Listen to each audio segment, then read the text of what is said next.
Assalamualaikum warahmatullahi wabarakatuh. Innal hamdalillah nahmaduhu wa nasta'inuhu wa nastaghfiruh wa na'udzu billahi min shururi anfusina wa sayyiati a'malina. Man yahdihillahu fala mudilla lahu wa man yudlil fala hadiya lahu. Asyhadu an la ilaha illallah wahdahu la syarika lahu wa asyhadu anna nabiyyana Muhammadan abduhu wa rasuluhu la nabiyya ba'dahu. Jemaah yang dirahmati Allah, tentunya puji syukur kita panjatkan kepada Allah Subhanahu wa taala, serta salawat dan salam mari kita haturkan dan semoga selalu tercurahkan kepada suri tauladan kita yaitu Nabi Muhammad sallallahu alaihi wasallam serta keluarganya, para sahabat dan para pengikutnya hingga akhir zaman. Jemaah yang dirahmati Allah, alhamdulillah pada malam hari ini kita kembali melanjutkan pengajian rutin kita hari Selasa malam Rabu bersama Dr. Dodi Iskandar yang insyaallah akan bersama kita selama 1 jam ke depan. Jadi sebelum kita dengarkan nasihat dari beliau, mari kita sama-sama membuka dan melafazkan basmalah. Bismillahirrahmanirrahim. Dan selanjutnya kami persilakan kepada Saudara Dr. Dodi Iskandar. Bismillahirrahmanirrahim. Assalamualaikum warahmatullahi wabarakatuh. Alhamdulillahi thayyiban mubarakan fih kama yuhibbu rabbuna wa yarda. Ashhadu an la ilaha illallah wahdahu la syarika la wa ashhadu anna Muhammadan abduhu wa rasuluh. Ya ayyuhalladzina amanu taqullaha haqqa tuqatih wa la tamutunna illa wa antum muslimun. Ya ayyuhan nasu taqu rabbakumul ladzi khalaqakum min nafsin wahidah wa khalaqa minha zawjaha wa bassa minhuma rijalan katsiran wa nisaa'a wa taqullaha alladzi tasaaluna bihi wal arham innallaha kana 'alaikum raqiba. Ya ayyuhalladzina amanu taqullaha wa qulu qawlan sadida yuslih lakum a'malakum wa yaghfir lakum dunubakum wa man yuti'illaha wa rasulahu faqad faza fawzan 'azima.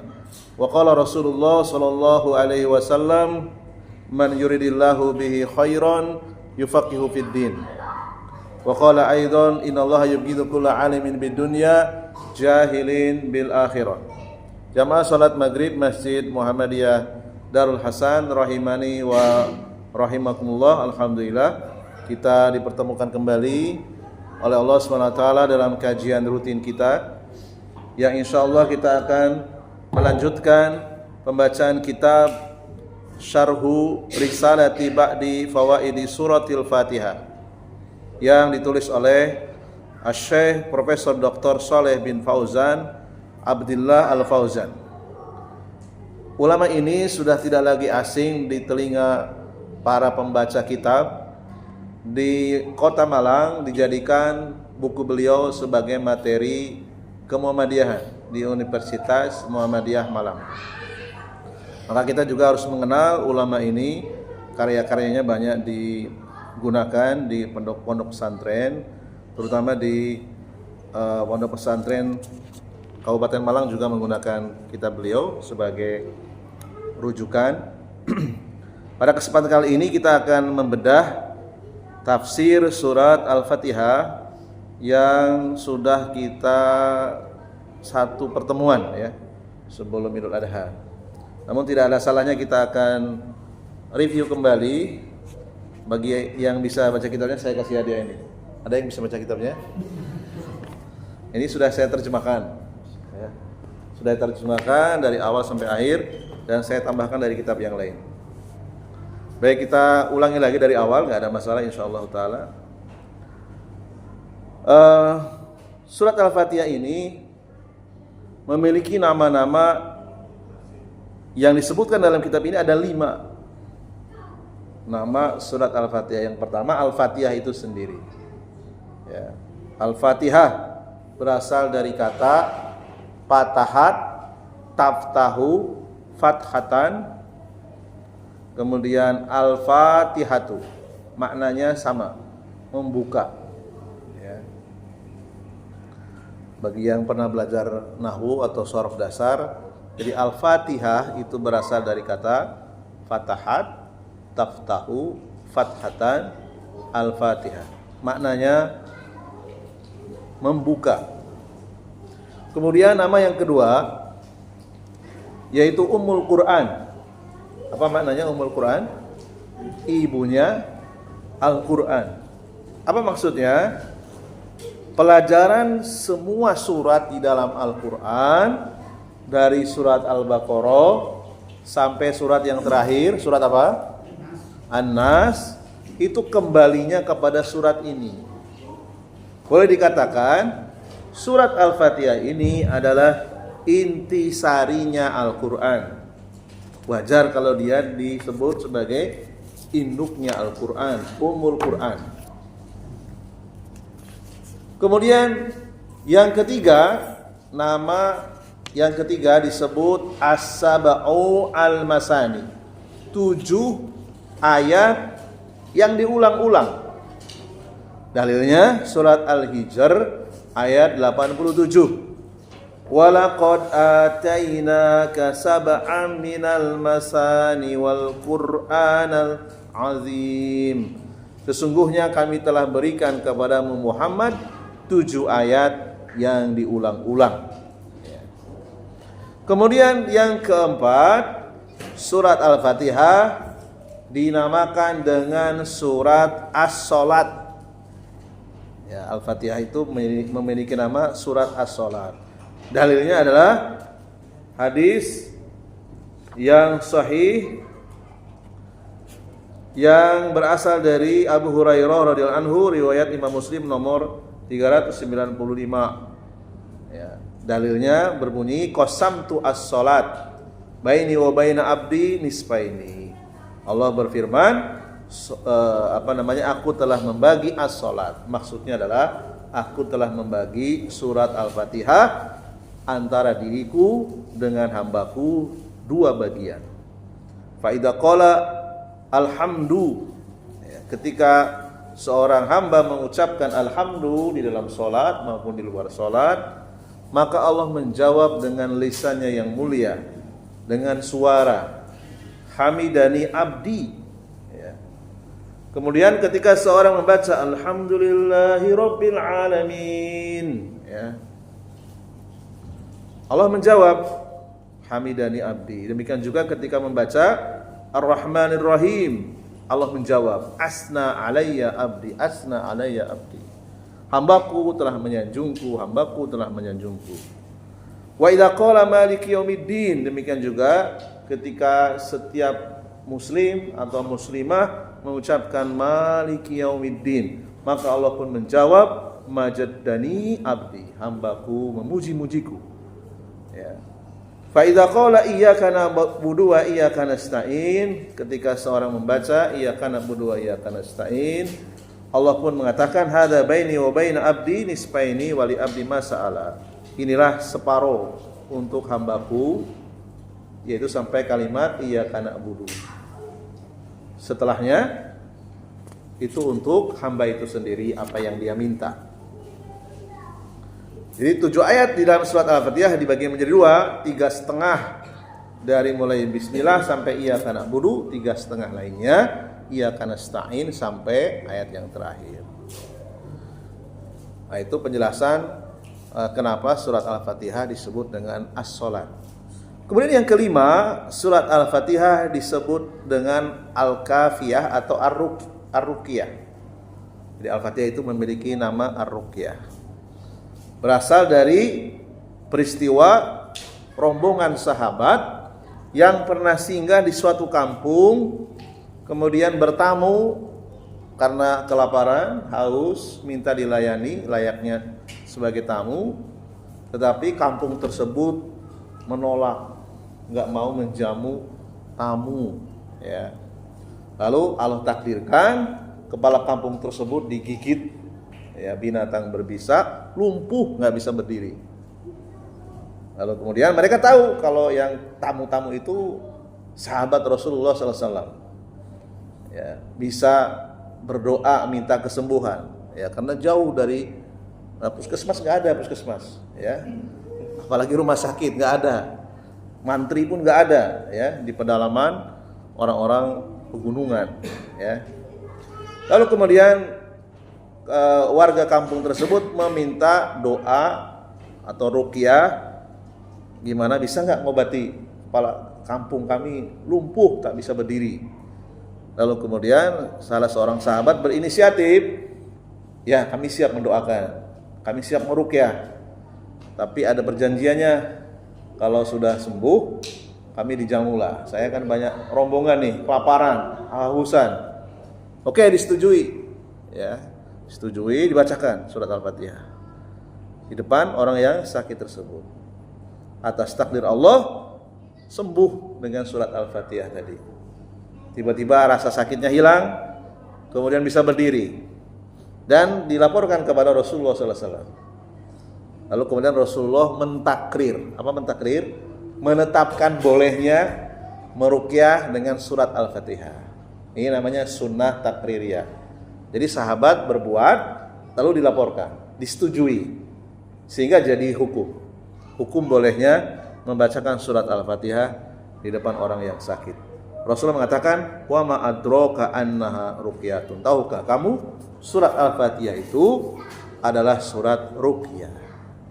Hadis riwayat Bukhari dan Imam Muslim dari sahabat yang mulia Abu Sa'id Al-Khudri radhiyallahu anhu. Faedah dari penjelasan di atas tadi, faedah yang pertama, kita ulang kembali, intisari Al-Quran itu ada di dalam surat Al-Fatihah. Karena lengkap surat Al-Fatihah itu mengandung tauhid, baik itu rububiyah, asma wa sifat, ataupun tauhid uluhiyah. Faedah yang kedua, Allah memiliki sifat berbicara dengan setiap hamba yang mengucapkan surat Al-Fatihah, baik itu bersamaan maupun sendiri-sendiri. Ya, sifat berbicara Allah ini tidak sama dengan sifat berbicara manusia. Manusia menjawab mampu satu-satu, ya, tidak bisa bersamaan, sedangkan Allah sanggup. Cuman masalahnya telinga kita belum ditakdirkan mendengar suaranya Allah, karena kita bukan nabi. Kalaupun mungkin ditakdirkan mendengar, mungkin kita nggak kuat, ya, jebol telinga kita, ya, nggak kuat. Nabi Musa, Nabi Muhammad, Nabi Ibrahim, nah itu diberikan kekuatan untuk bisa mendengar suaranya Allah. Kita hanya yakin bahwasanya Allah itu menjawab karena dengan keimanan, bukan dengan telinga, tapi dengan keimanan. Ada hadisnya. Kemudian faedah berikutnya yang ketiga, Al-Fatihah bisa dijadikan obat ketika obat-obat kesehatan tidak ada. Ya, artinya jangan, wah pengen ngirit, pengen nggak boros, sakit lalu tiupkan Al-Fatihah. Ya usaha dulu, ikhtiar dulu cari obat. Ya. Rasulullah juga pernah menyewa seorang dokter yang beragama Nasrani, nggak ada masalah. Ya, kita cari obat yang halal, cari obat yang terbukti bisa menyembuhkan bisa misalnya, atau racun ular, kecuali kalau tidak ada. Ya. Kemudian faedah berikutnya, boleh minta upaya ruqyah dalam kondisi mendesak. Para sahabat tadi mendesak tidak? Mendesak, kelaparan. Dan itu pun bukan untuk kepentingan pribadi. Untuk siapa? Untuk rombongan. Ya. Maka tidak ada di antara sahabat yang berprofesi, ya, sebagai tukang ruqyah. Enggak ada. Adanya pengembala, pedagang, jual jasa, gitu ya. Tabib boleh. Tapi kalau ruqyah itu sosial sebenarnya, ya, sosial. Kemudian surat Al-Fatihah juga mengandung tafsir, bermacam-macam tafsir. Yang pertama tafsir tentang tauhid. Ya. Kalau kita perhatikan ayat yang pertama, ya, Bismillahirrahmanirrahim, ya, itu adalah ungkapan kata yang diucapkan oleh setiap muslim dan muslimah ketika akan melakukan perbuatan yang baik. Ini umum, ya. Apa saja yang akan kita kerjakan, kita mengucapkan bismillah. Demikian juga ucapan bismillah ini termasuk sunnah ketika kita akan menulis surat. pesan baik elektronik maupun tertulis dengan tangan maupun dengan komputer. Ya, bukan dengan assalamualaikum ya. Jadi sunnahnya dengan bismillahirrahmanirrahim. Baru kemudian kepada yang terhormat. Ya. Terus bagaimana kalau kita memulai dengan assalamualaikum? Boleh, nggak apa-apa. Itu hanya sunnah saja ya. Tidak sampai wajib. Ya. Rasulullah ketika menuliskan surat kepada para raja tidak dengan assalamualaikum. Kan yang tidak wahyu belum masuk Islam. Gimana mau dengan assalamualaikum? Ya kan? Mereka masih non muslim dengan bismillah. Ya. Al-Qur'an dimulai dengan apa? Bismillahirrahmanirrahim. Tidak dengan assalamualaikum. Ya. Demikian juga Al-Imam Bukhari menulis kitab Sahih Bukhari dimulai dengan bismillahirrahmanirrahim. Ya. Kemudian ini menunjukkan bahwa bismillahirrahmanirrahim itu hanya pantas diucapkan ketika kita akan melakukan perbuatan yang tidak mengandung maksiat. Gak mungkin lah seorang mencuri mengucapkan bismillahirrahmanirrahim. Gak mungkin. Ya, ketika dia akan melihat sesuatu yang haram, bismillahirrahmanirrahim. Gak pantas. Ya, gak mungkin. Ya. Di situ ada semacam perasaan tidak enak. Ya, gak mungkin kita mengucapkan bismillah kecuali untuk perbuatan yang tidak mengandung dosa atau perbuatan yang mengandung ibadah. Kemudian ayat yang kedua, alhamdulillahirabbil alamin. Ayat ini mengajarkan tauhid rububiyah. Berasal dari kata rububiyah, ya. Apa maknanya? Maknanya adalah mengesahkan Allah dalam semua perbuatannya. Perbuatan Allah itu tidak bisa dilakukan kecuali Allah sendiri yang bisa. Kira-kira gitu. Satu-satunya yang mengatur alam semesta, satu-satunya yang bisa menghidupkan, mematikan, dan seterusnya. Kemudian ayat yang ketiga, apa bunyinya? Ar-Rahman Ar-Rahim, Malik Yaumiddin. Dan ayat yang keempat, ini mengajarkan tauhid nama dan sifat. Jadi Allah itu memiliki nama dan sifat yang terpuji. Jadi nama sekaligus sifat. Beda dengan makhluk. Namanya mukmin, tapi perbuatannya belum tentu. Ya kan? Namanya bagus, Mas Bagus, ya. Mohon maaf kalau ada yang namanya Mas Bagus ya. Sekedar contoh saja. Tapi perbuatannya tidak mencerminkan. Ya, di penjara misalnya ya. Ditangkap polisi, melakukan tindakan pidana, antara nama dengan sifat enggak sesuai. Allah tidak, Allah antara nama dan sifat sesuai. Ya. Misalnya Ar-Rahman. Apa makna Ar-Rahman? Allah pemberi nikmat yang sangat luas, baik itu kepada orang mukmin maupun kepada orang kafir. Ya. Dzur-Rahmal wasi'ah. Allah memiliki nama Ar-Rahim. Ar-Rahim maknanya Dzur-Rahmal wasilah, pemberi nikmat yang bersambung. Kita sekarang ini hadirin masjid itu karena nikmat Allah SWT. Allah gerakan hati kita, teringat jadwal Selasa malam, kemudian kita niat untuk hadir di majelis ilmu. Ini adalah nikmat, ya. Dan itu tidak diberikan kecuali kepada orang yang beriman saja. Kemudian nikmat ini akan disambung nanti. Kapan? Ketika kita bertemu dengan Allah SWT, yaitu di surga. Nikmat yang bersambung. Ya. Kemudian ayat yang kelima, apa bunyinya? Iyyaka na'budu wa iyyaka nasta'in. Ayat ini mengajarkan tauhid ubudiyah. Apa maknanya? Mengesahkan semua yang kita lakukan, semua perbuatan manusia itu harus diniatkan karena Allah. Itu namanya tauhid ubudiyah. Kita duduk di sini wajib karena Allah. Kita mencari nafkah harus diniatkan karena Allah. Bahkan kita menikah pun karena Allah. Jadi baik yang wajib, yang sunnah maupun yang tidak sunnah atau yang mubah. Kalau diniatkan karena Allah, maka semuanya jadi ibadah. Kemudian berikutnya, Al-Fatihah mengandung tafsir doa. Dan kata para ulama, doa itu ada dua. Doa itu ada, yang pertama doa ibadah, yang kedua doa masalah. Apa perbedaannya? Doa ibadah, setiap yang kita ucapkan mengandung zikir. Baik itu membaca Al-Quran, membaca Subhanallah, Allahu Akbar, Alhamdulillah, La ilaha illallah, dan seterusnya. Ini termasuk doa, tetapi doa jenis ibadah. Adapun doa masalah adalah doa ketika kita mengucapkan, di dalamnya ada permintaan. Nah, itu namanya doa masalah. Baik itu permintaan yang berkaitan dengan masalah duniawi maupun yang berkaitan dengan akhirat.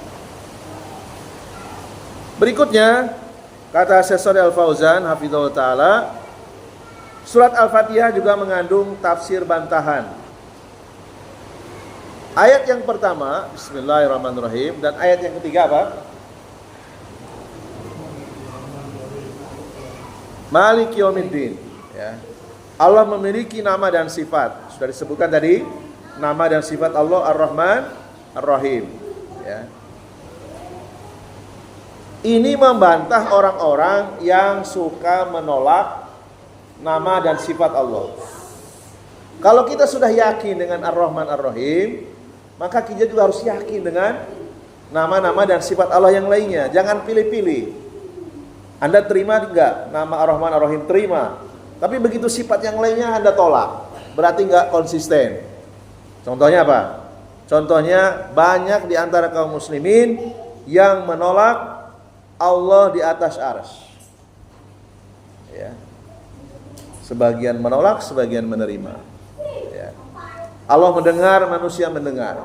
Sifat mendengar Allah dan sifat mendengar manusia berbeda. Allah di atas arsy, manusia di atas bumi. Sifat di atas Allah berbeda dengan sifat manusia di atas. Kita di atas bumi, kita butuh kepada bumi. Saya di atas karpet ini, saya butuh kepada karpet. Ya, nggak mungkin saya duduk di atas karpet ngambang, nggak mungkin. Wah, nanti takut semua dikira hantu. Ya, sedangkan Allah berbeda, Allah tidak nempel di atas arsy. Ya. Sama-sama Allah berbicara, manusia berbicara.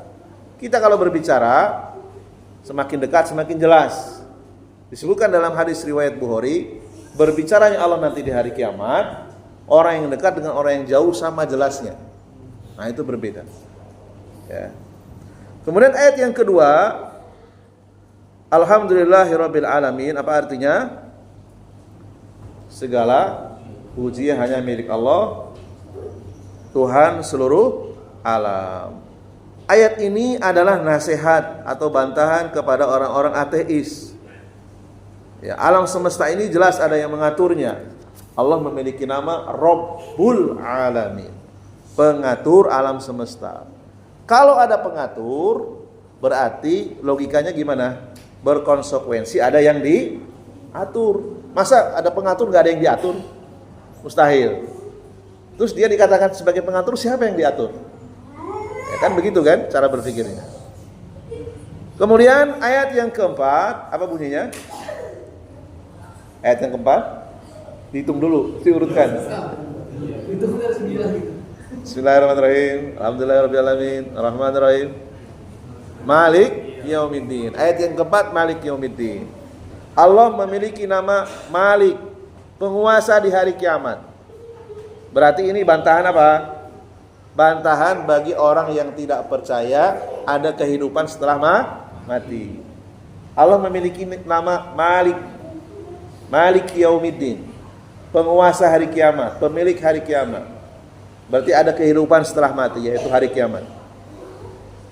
Kemudian ayat yang kelima, apa ayat yang kelima? Iyyaka na'budu wa iyyaka nasta'in. Ayat ini sebagai nasihat kepada setiap orang musyrik maupun orang yang kafir. Ya. Ayat ini juga menjadi nasihat kepada kelompok kaum muslimin yang keliru di dalam akidah, disebut dengan Qadariyah. Siapa itu Qadariyah? Mereka meyakini perbuatan manusia itu mutlak ditentukan oleh dirinya sendiri tanpa pertolongan Allah. Ini namanya Qadariyah. Jelas ini salah. Kita datang ke sini, kalau bukan ditolong oleh Allah nggak mungkin bisa.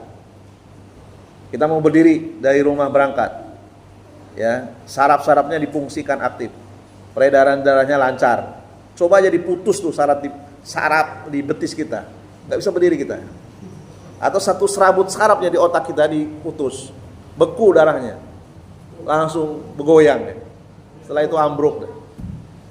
Kalau Allah tidak melancarkan peredaran darah kita, mustahil kita bisa hadir di sini. Ya, atau di saraf-saraf yang ada di mulut diputus, nggak bisa berbicara, stroke. Kan Allah yang mengatur peredaran darah, Allah yang mengatur jantung kita, ya.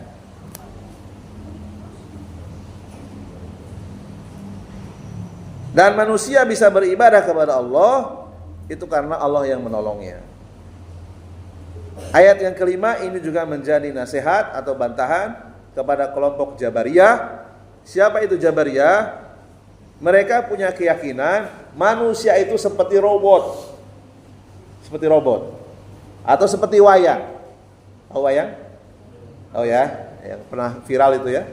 Gara-gara wayang Ustaz Khalid Basalaman terkenal ya. Apa maksudnya manusia seperti robot? Manusia itu tidak bisa berbuat kecuali dikendalikan 100%. Dipaksa.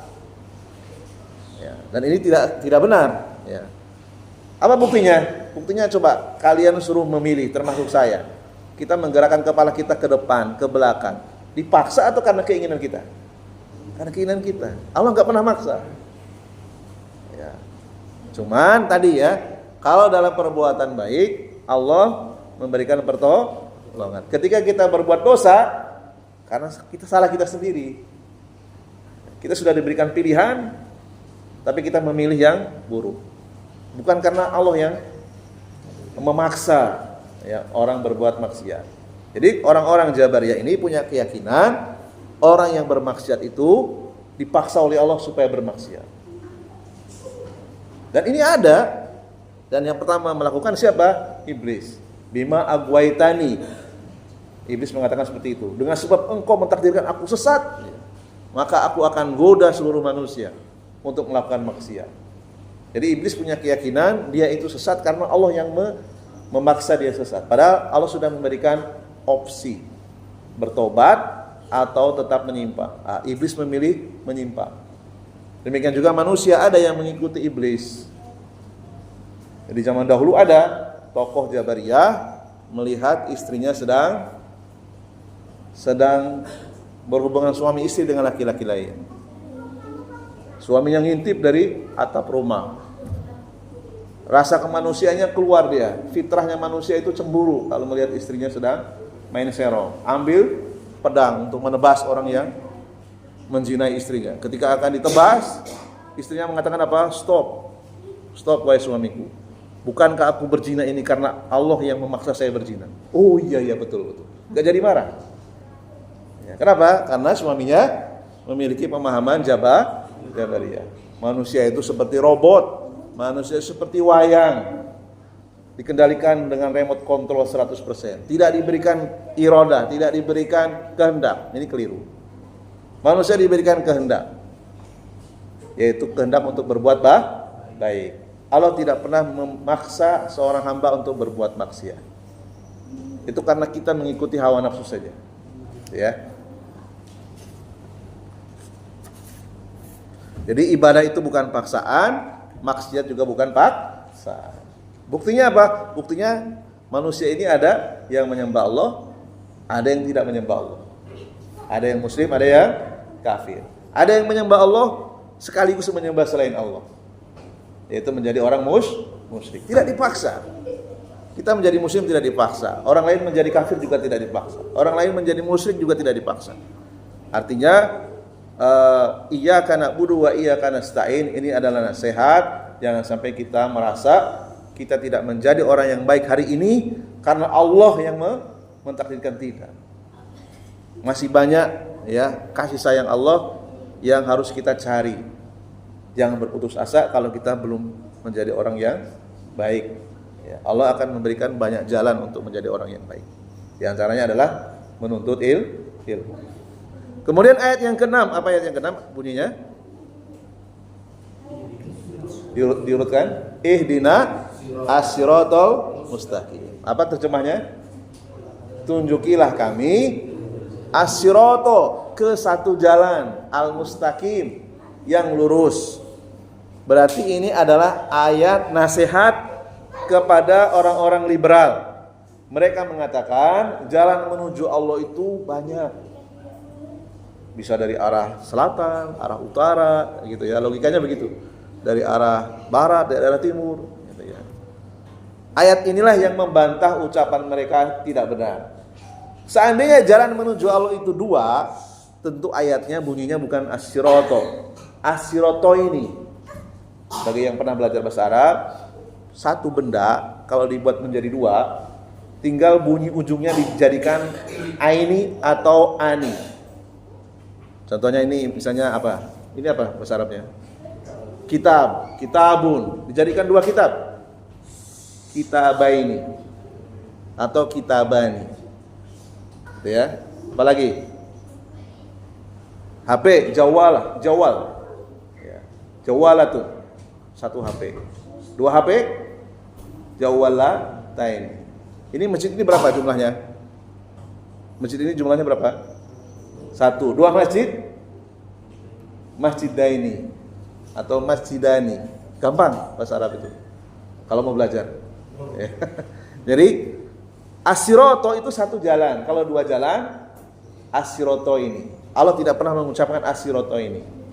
Kalau jalannya lebih dari dua, as-suruto. Ada yang namanya suruto?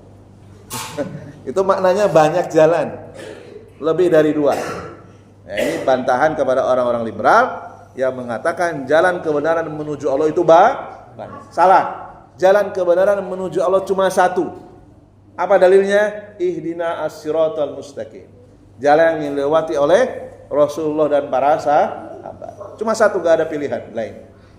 Jalan yang pernah dilewati oleh para rasul sebelumnya. Cuma satu jalan. Jadi jangan terkecoh dengan ucapan manis orang-orang liberal. Jalan menuju Allah itu itu salah. Bahkan kita mengucapkan ihdina as-siratal mustaqim dan di dalamnya termasuk doa yang mengandung doa masalah, doa permintaan.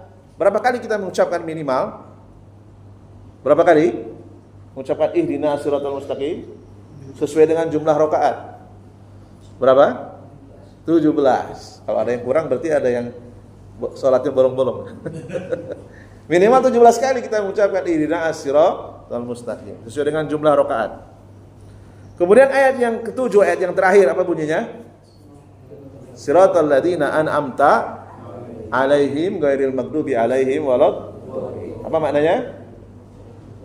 Jalan yang dilewati oleh orang-orang yang telah engkau beri nikmat. Bukan jalan orang yang engkau murkai dan bukan jalan orang yang sesat. Jadi ayat yang ketujuh ini mengandung tafsir, nasihat atau bantahan siapa saja yang mengikuti orang-orang Yahudi atau Nasrani maka disamakan sifatnya dengan mereka. Ya, dan kita meminta agar tidak mengikuti jalan orang-orang Yahudi ataupun Nasrani. Orang Yahudi sifat mereka apa? Punya ilmu tapi tidak diamalkan. Tahu ini amalan sunnah, ini amalan wajib, tidak dilakukan. Tahu ini haram, masih dijalankan. Nah, itu karakter orang Yahudi. Ya. Karakter orang Nasrani apa? Banyak beramal tetapi tanpa ilmu. Enggak jelas hadisnya, enggak jelas ayatnya, apakah ini ibadah ini sunnah atau bukan. Yang penting dia ikut-ikutan melakukan. Nah, berarti dia mengikuti gaya hidup orang-orang Nasrani, beramal tanpa ilmu. Sudah waktu? Tanya jawab, baik. Baik, kita cukupkan dulu sampai dengan tafsir nasihat atau tafsir bantahan. Berikutnya ada penjelasan tafsir tentang rukun ibadah. Baik, kita buka diskusi dulu.